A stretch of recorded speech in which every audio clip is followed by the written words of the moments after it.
Kia ora, morena. I've got a wee bit of a cough. I'm fine.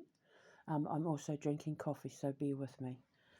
I just woke up a few minutes ago, started getting some chores done, and I've been thinking about doing this vlog, is it? I don't know what you call them. I've been thinking about doing this subject for a few days now, but I just sat with it for a bit. Now I'm ready to do it. So today's episode is going to be about N.D.Es, near-death experiences, and the truth.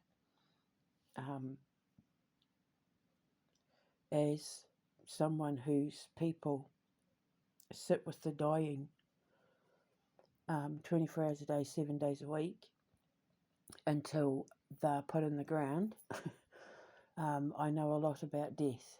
As also, being a high priestess, I prepare people for their death, which is what I do with these videos. When my spiritual videos, the ones to do with ascensions and my dream interpretations, and that they're all to teach you to understand yourself, to decipher yourself, so that you can prepare yourself mentally and spiritually and physically for your death, so that you're fine-tuned for your rebirth, so that you have dumped baggage that is no longer karma that your next life will have to pay off, or in the very least lighten your load. But for the high-functioning creative empaths,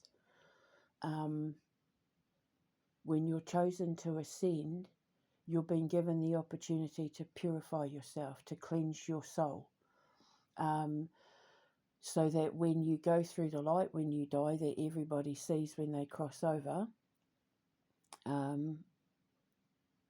they're purified. It's like going through a car wash, like a spiritual car wash. And then when you're reborn, you're like a brand new model, like inside and out. Only your soul will remember your journey, and you will only remember your journey when you're asleep. It's just you won't remember it when you're awake. Though some people obviously do remember their reincarnated former selves and all of that. And I've been fascinated with reincarnation my entire life. It has fascinated me my entire life, for as long as I can remember. But, I'm a death angel. I sit with people who are dying, in other time periods. And I'm a Scorpio, and I investigate murders, and I sit with the victims, and, from past, present and future.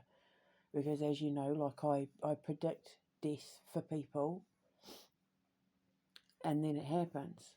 They'll be I'd name some of them, but Bill Gates, Zelensky. Yeah, so death is my shizzle. So anyway, if you've seen my What Really Happens When You Go to Hell video, it's pretty much the same thing. I'll put that link in the description box below. But heaven and hell are what you make it when you die. It's what you deserve, let's put it that way. And people who have near-death experiences have them not to come back and, to come back and tell people what they experienced. They had them for the purpose of it changing their lives. If you listen to a lot of these stories, a lot of these people, like, it changed their lives forever. It changed the way they saw everything, and it brought them peace. And for whatever reason, they needed to have that experience. Maybe they were going down the wrong path. Maybe, obviously, being chosen for an ascension. Because every single person who is chosen for an ascension will have a near-death experience.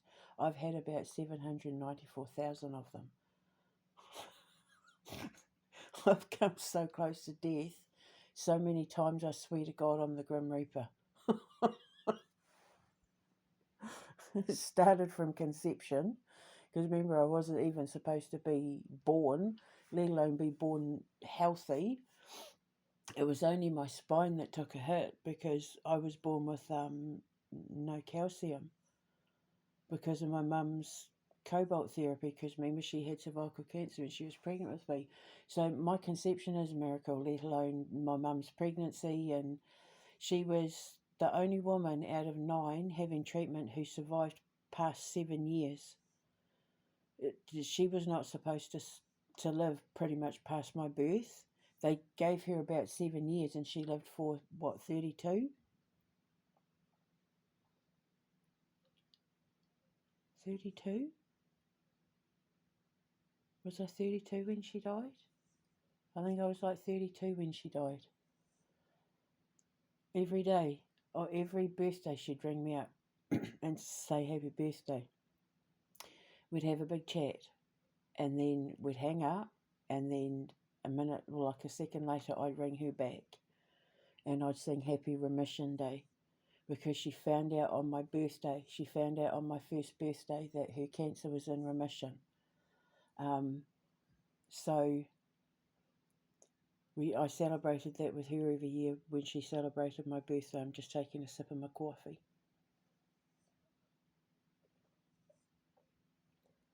But I've had so many near misses, it's not funny. I almost drowned with my big sister Erin, my big brother John, and my cousin Michelle in the river. And I remember it like it was yesterday. I clearly remember being pulled down the river. I was about 4. I also remember my brother John jumping in to save me, who, I don't know, he might have been about, yeah, I was going to say about 12, 11 or 12, and I remember looking down and I was sitting on his shoulders and he was holding on to me. He was sacrificing himself, my brother was, to save me. And then I just remember this hand, this massive giant hand, grabbing me by my shoulder and pulling me up out of the water and pulling my brother out and my flutterboard. My flutterboard, oh, I love my flutterboard. You know those boards you're holding on to when you're learning to swim, because I love swimming. And yeah, my dad and a whole bunch of men who were also picnicking with their families at the river saved us. God, I've been in car accidents, obviously, where I was not injured. There was damage done, but I wasn't injured. I was almost kidnapped at the age of 5 with my best friend Kevin by a pedophile, which is what started all of this. I was saying to my sister, I went to her yesterday for an emotional cuddle, because Santaro's been taken down off YouTube, and Yodok Cello has come out to warn people about his identity being stolen and people pretending to be him to woo women and that. So he's confirmed, what I've been saying about my husband Martin and that, and it was just a lot to take because it means I've been telling the truth.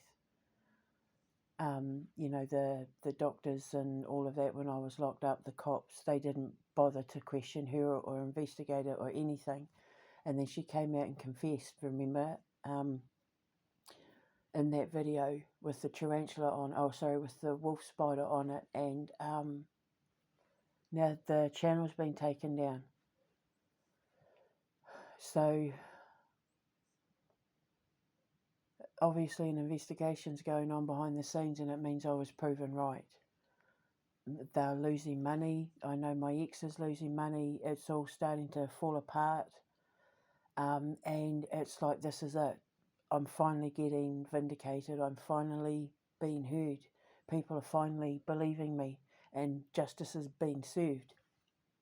So it's just a matter of time now before my boys and I can walk away. So, it was just a lot to take on board, and I went to my big sister, the one who would nearly drowned with me, and just had a bit of an emotional cuddle. And I said to her when we were having a laugh about certain things, because I don't wallow, I get it off my chest and then I release it and let it go. I don't hold on to emotions. I don't hold on to anything negative or toxic or dark or anything like that. I let it go. It's just that I go to the people that I trust to let it out to. And for me, that's my big sister, because what kid doesn't need a big sister, you know? And she stuck by me this whole time. She's never ever left my side. So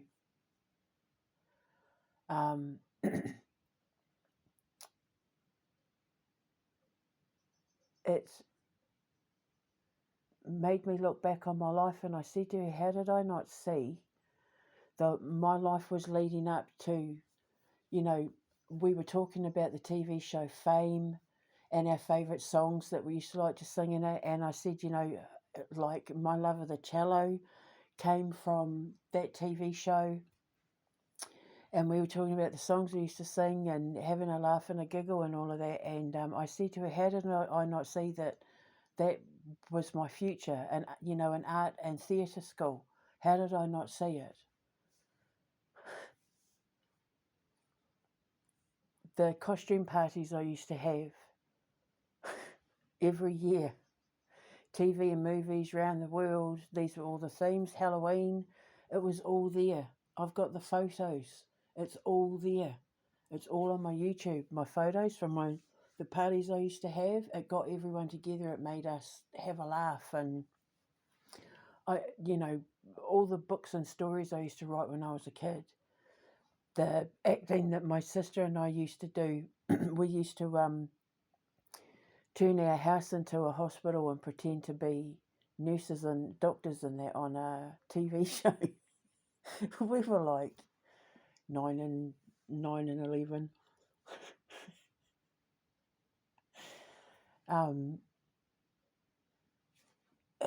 Yeah, but what changed for me, when I knew the exact moment I knew my life had changed forever, that something big was happening in my life, was after I had my near-death experience. Before I moved to the United Kingdom, I just met Chris, the father of my boys, the ones that I'm fighting to put behind bars for what he did, because like now that Sand's been taken down, obviously there's stuff going on behind the scenes, and I'm just keeping out of it. I'm just going to wait for the news, and then my boys and I can walk away. Sorry if I take a pause, it's because I'm having a sip of coffee. So I was back in New Zealand. This was 1999, maybe. We were coming up to like our first Christmas of knowing each other, was it? I met him in 98, but we didn't get serious till, I can't remember, was it 98 or 99? Because I know my dad died in 97. I think we met in 98, because when I met him, I remember I was talking to him about my dad's unveiling, explaining to him what an unveiling was. And we were friends for like years before we ever, you know, before it got serious. But when it got serious, we decided to meet in Australia. And I think it was the year before, like it was in the months leading up to us meeting in Australia. I was on a lot of medication for my back. Remember I've said I was put on morphines and amitriptyline and all of that to help with my back, because I was riddled with arthritis.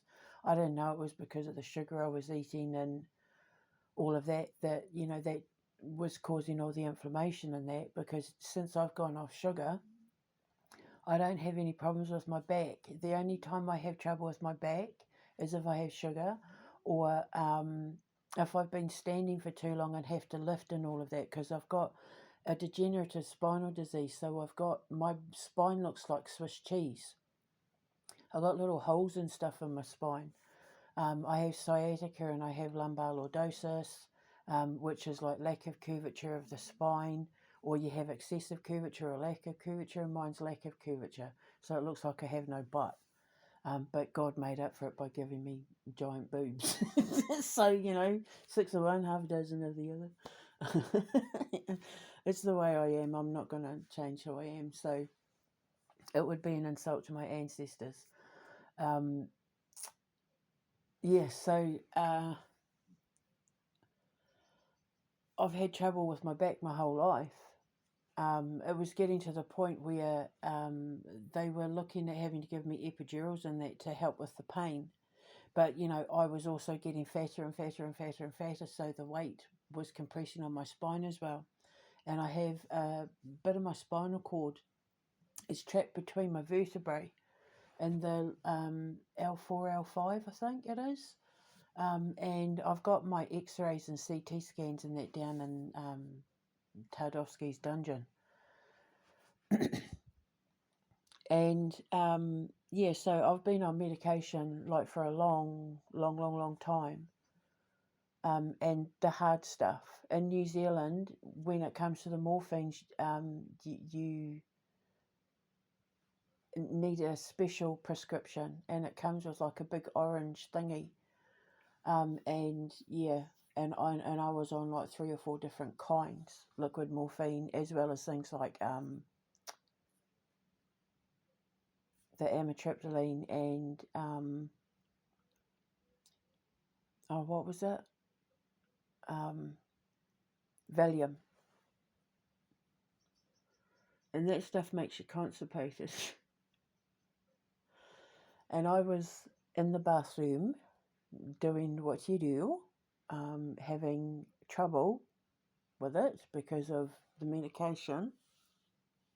And I think I had a heart attack. I'm pretty sure I had a heart attack. Because I remember, I didn't have tingling or anything like that, but I was dizzy. And it's like I could feel myself slipping away. But it wasn't, there was no pain or anything like that. But I sort of got myself to the bed just in time to pass out on it.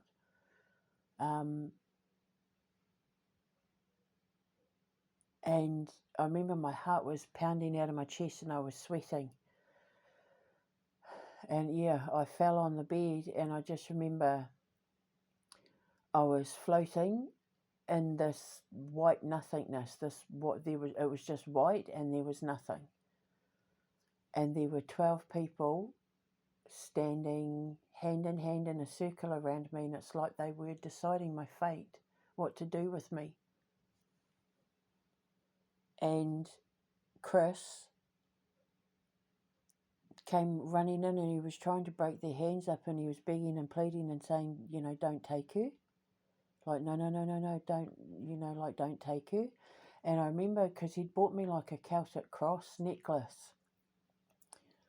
And because I didn't have this green stone then. And I remember at the crucifix, God, I'm seeing it now. The crucifix part of it was beaming like a beam of light off my chest. Like in that dream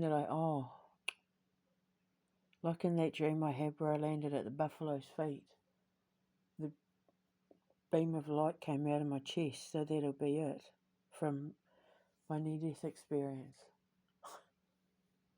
Sorry, anyway. Because I didn't believe in God back then. I'd only just started doing my readings for money and all of that, and it was Chris that told me to give up doing my massages and that and do readings. Because he said I was that good. Like I needed to do it. I helped him get his job at Codemasters because of a reading I did for him. And, encouraged him to go for the job interview even though he had no experience. So, because I saw the talent in him. Because that's what I do. So, so that experience changed everything. But when I came to, I rang him. I immediately rang him. And the first thing he said to me was, oh my God, you're not going to believe the dream I just had. And he went on to say, I had this dream that I was in a white room and there were all these giants, these giant humans, these big angel type humans. He's talking about the Council of Elders. And he said they were standing around you in a circle. And he said, I thought you were going to die. And I was trying to stop them from making you die. And you were saying, no, I love you, like you can't do this, blah, blah, blah. And I just was like, oh my God. So then I told him what happened. And that's when I knew that we were meant to be together. That's when I knew that my life had changed forever. What I didn't realise is that it was going to end up with me being a reverend, who has a very deep, close personal relationship with God, understanding what God is, working on the science of it all. When I had that near-death experience, I was a non-believer. And it slowly, like 26 years later, turned me into the biggest believer of them all, to the point where, I risked my life having 2 more near-death experiences, though when I was locked up I had more than 2 near-death experiences. I had about 7 or 8. I was fighting to survive. I crawled my way up just because of sheer will and determination to defend myself and defend my faith and my indigeneity, my family name, my family honour, and my faith and my science. I was determined. And it was, when a mother's saving her cubs, like with the bear totem and lioness totem, when a mother is, and rhino totem, hippo totem, when a mother's defending her cubs, she'll stop at nothing to do it. And with me, it was the determination not to let them kill me. And to prove everyone wrong. And the fact that Santaro has taken her channel down, or it's been taken down, means I've been proven right. Because when you're telling the truth, you have nothing to hide. And I have nothing to hide, which is why I put it all out there. Had I not have had that near-death experience, I wouldn't have found my way back to God. Had I not have found my way back to God, I wouldn't have deciphered the Bible and mastered the art of ascensions and the science of the occult. I wouldn't have written any of what I've created. I wouldn't have had my boys. I would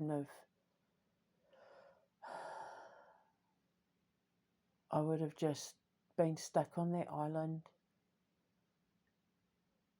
in a loveless marriage with a man who was obsessed with status, who offered me money not to have children. That's when I knew our marriage was over. When I said to him, can we try and have a baby? Because he was infertile and we would need help to have a baby. And he said, can't you just be happy with shopping and world travel? And I said, no, I'm meant to have children. I was born to be a mum. So, yeah, so our marriage ended.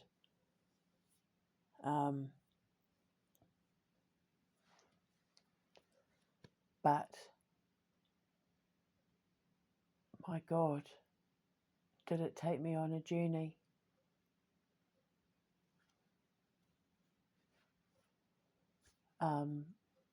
The money that I got from the divorce I used to move to the United Kingdom, and that's when everything started to take off slowly, painfully. I crawled my way up and out of what it was I had come from. And it's taken a long time because I moved here on the 23rd of August in the year 2000. It's taken me that long. I crawled through the underbelly with Christopher Black.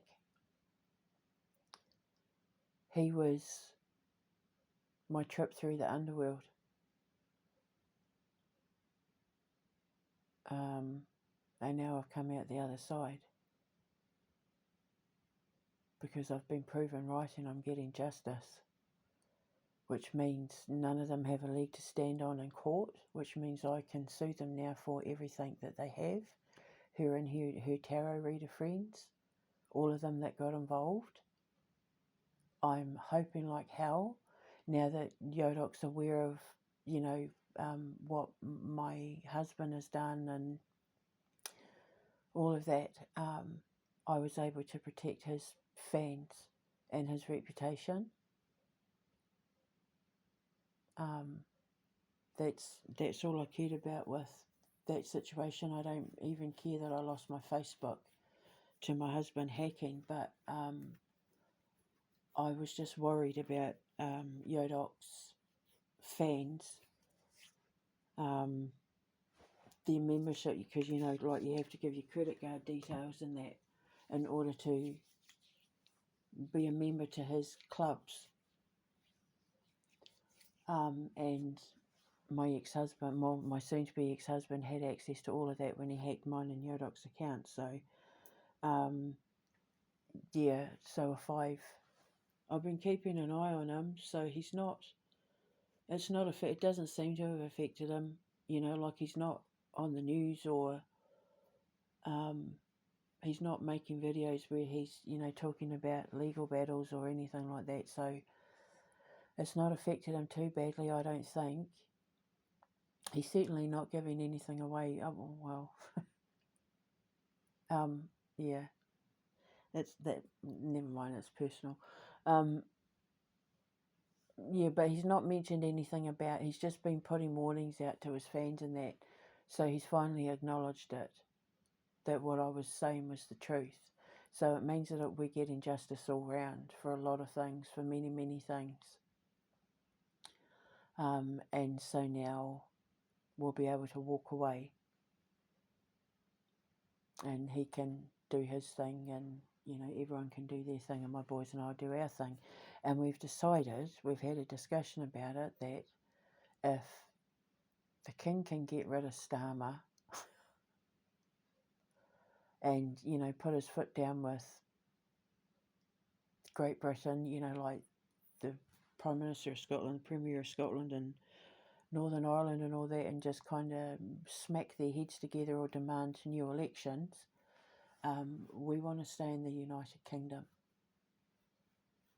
Either like in Northumberland or somewhere in Scotland. Now there is a beautiful, beautiful piece of land. There's it's a former holiday resort thing on Loch Lomond for sale that would be perfect for turning into the foundation. If I could get permission to build there, I just would need the king's help, because obviously we can't stay here with the prime ministers that we have, because they would not be in favour of what it is that I'm building, especially Starmer, because he helped subjugate me. He was only too happy to try and get me deported based on lies. He believed everything, and for a lawyer, a barrister, that's pretty shocking, that he believed everything on hearsay without evidence.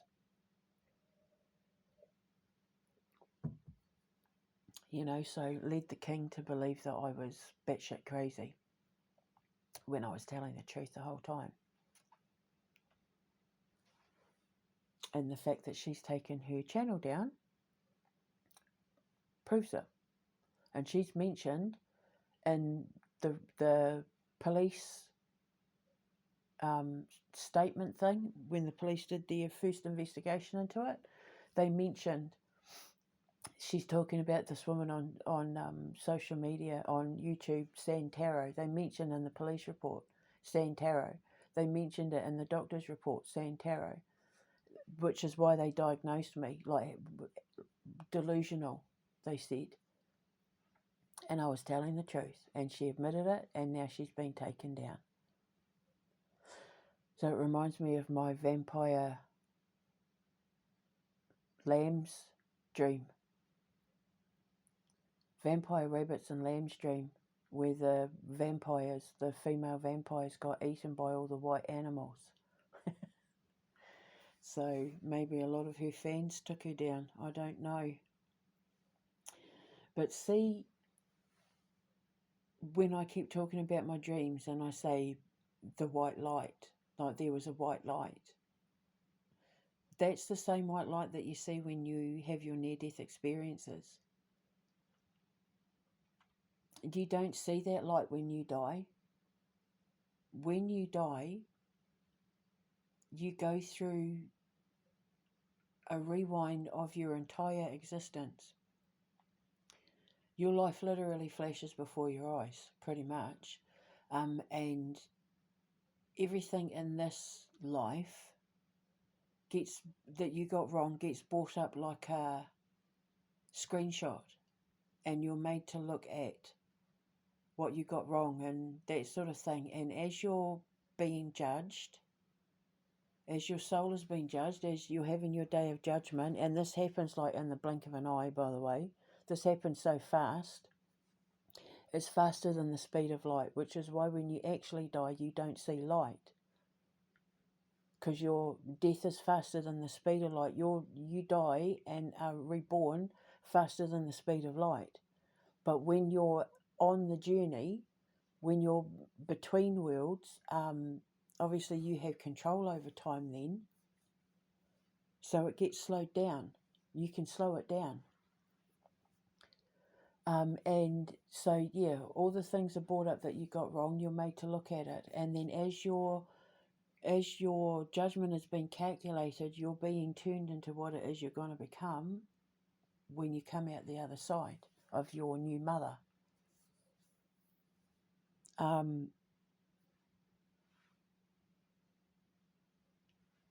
And it takes that long for your soul, your last life, to be erased from your memory, to be erased from, like all your, the only thing that you carry over with you is your karmic debt. And some babies for a while will carry over their death, or certain traits in that, see, like with my two boys, they used to, my youngest used to collect cardboard boxes and hide them under his bed. He was obsessed with cardboard boxes, collecting them and keeping them. Because in his past life, he used to collect recyclables in order to get the money to buy coffee to keep her awake at night, because it's when the men used to come out and hurt her. And she used to sleep by the train tracks. She was like a little Indian girl, and she was murdered. And yeah, and so like for the first sort of year and a bit, bearing in mind Gabriel started walking when he was 6 months old, he used to like drag all the cardboard boxes, and he was obsessed with the smell of coffee. He loved coffee. Not to drink, obviously, we never used to give him coffee, but he used to try and drink it. He loved the smell. As soon as that coffee was put on, he was right there. And my son Thomas was terrified of the dark. And he also used to sleep on the floor under his bed. I was always told that I would never know how he died, but he was put in prison by his family. He was from Italian aristocracy. We think he could have been like a Medici or something, which would make sense as to why he's now a crime fighter against the Illuminati. But yeah, I was always told it was because of what he was, which also makes sense. But he used to say Aquila, Aquila, Aquila. And we could never figure out what it was until one day I was having a conversation with him when he was older. And he was saying about Italy and blah, blah, blah. And I did some research, and Aquila is a place in Italy connected to the Medici family. I think it's the Medicis. I couldn't believe it. And there was like this whole thing going on, and I was like it was real. And he's learning Italian.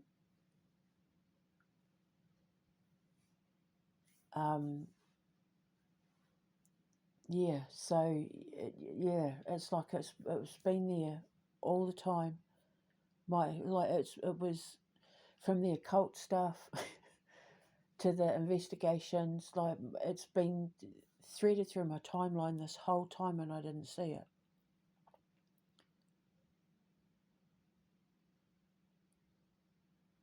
Because I was too busy focused on other things and not myself.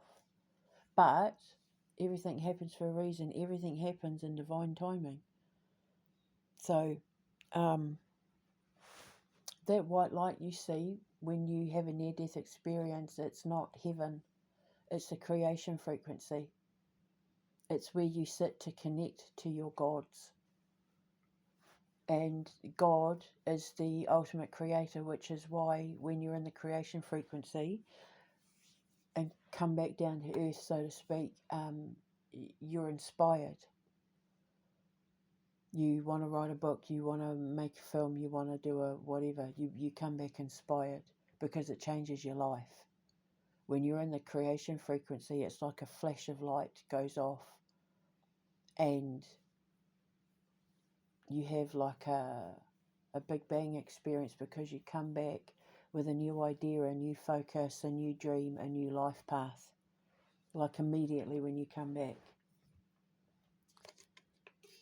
And that's why you're chosen to have a near-death experience. It's not just so that you can share your experience to let people know what's really going to happen, but because people don't understand the truth of why they have them, it's a little bit confusing for people, and so I'm here to explain it all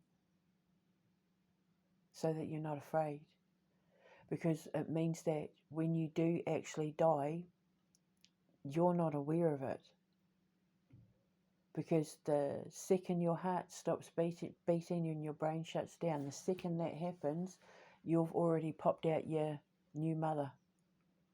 That's the white light.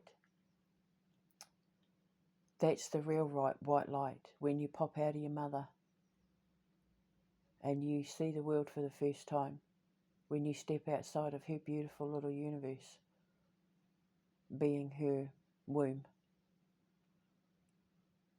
Because she is creating a universe, she is in herself Mother Universe. Father Creation, Mother Universe. And then, she pops you out.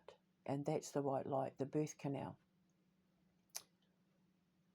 Or, when they cut your tummy open, as soon as that light hits, that's the light that you see when you die. Because it's also the light of birth, the light of creation. But if you see the white light and you come back to tell the story, that's the creation frequency. That's not heaven. You'll hear the voices of God in that, though. Like, you'll hear the voices of your ancestors, and you think it's heaven, but heaven's way better than that, because heaven is what you make of it. Heaven is what you create after you die.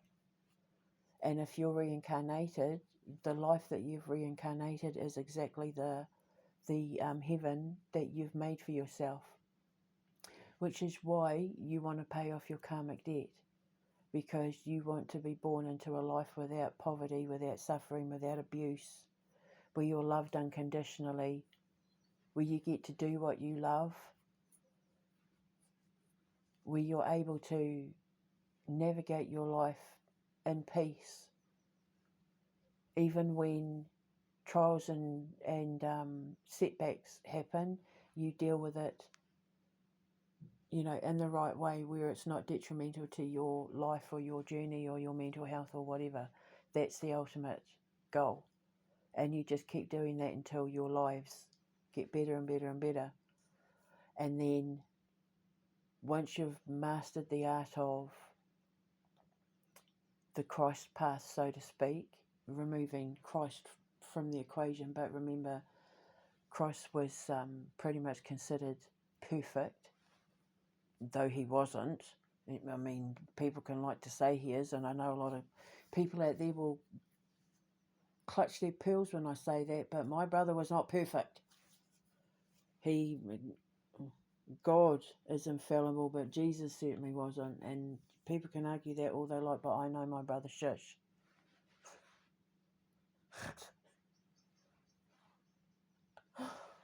So, but it is possible. We just have to get it right.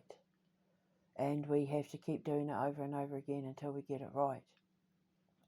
So, I'm here to explain it all so that you can get it right. And start getting it right now. Because there's things you can do. There's a million things you can do to change your life now that will make a huge impact on your future and your next life. Huge impact, and little changes as well. Going off sugar, going off medication, not needing medication for depression, that sort of thing. Changing your diet, changing your job, leaving the relationship that no longer makes you happy. Like, they might seem like big things, but in the grand scheme of things, they're little.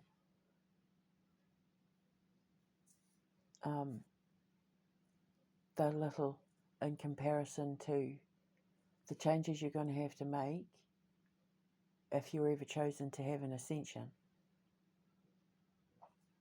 Because they're ones that your life depends upon, which is why you have near-death experiences. Your life depends on you making the right decisions and choices so that you can go through a purification process on the deepest level. The deepest level. All the parts of you that you don't want to look at, you have to let light in order to illuminate the things that you don't want to look at, all the things that you can't see, won't see, don't see, refuse to see. You're forced to. And you go through things when you have an ascension that the normal average person who isn't chosen for one would never be able to handle. It is the ultimate test of strength, let alone the ultimate test of faith. But when you stand in that light, whether it is the light of creation or the light of birth, whether you're standing in the creation frequency or the birth canal, the light of birth, it changes your life forever. Nothing you came from will ever be the same once you come out the other side. But it means that you get a clean slate and you get to start all over again, and you're given an opportunity to do it right. Which is why people come back and start sharing their experiences about their N.D.Es. Because it changes your life forever. When you go through an ascension and you have access to that ultimate light of love, because the creation frequency is just pure love, it's pure imagination, it's pure creation, it's pure inspiration. When you come back, you can't not talk about it. And that's the whole point. They want you talking about it so that you can help people understand. But because of people not having access to anything beyond the creation frequency, because they only go up to the 7th element and on the 8th element, they didn't quite understand it fully until now. So there you go. So now you understand it. I'm going to finish my coffee, though it is cold. And I will speak to you later. Hold your head up high. Ka kite anō. I'll keep you posted regarding the justice thing. Expect a video of me, probably in floods of tears and a glass of champagne in my hand, saying, "See, I told you." Or, well, not "See, I told you," because I'm sick of saying that. It'll be a video of me saying, "We're free. We're out." That means they've been locked up. That means they've been held accountable. The lawyers have got me to sign on the dotted line, and that money is in my bank. So be prepared for one of those videos, because the first thing we're going to do is I need to buy my boys new clothes. Then we need to sort ourselves out a place and get on a plane and go home to New Zealand to see my sister and my niece, because she's in ICU again, coronary care unit. So I've got to try and get home before anything happens there. Have a beautiful day. Hold your head up high and know you are loved. Ka kite anō. Mwah.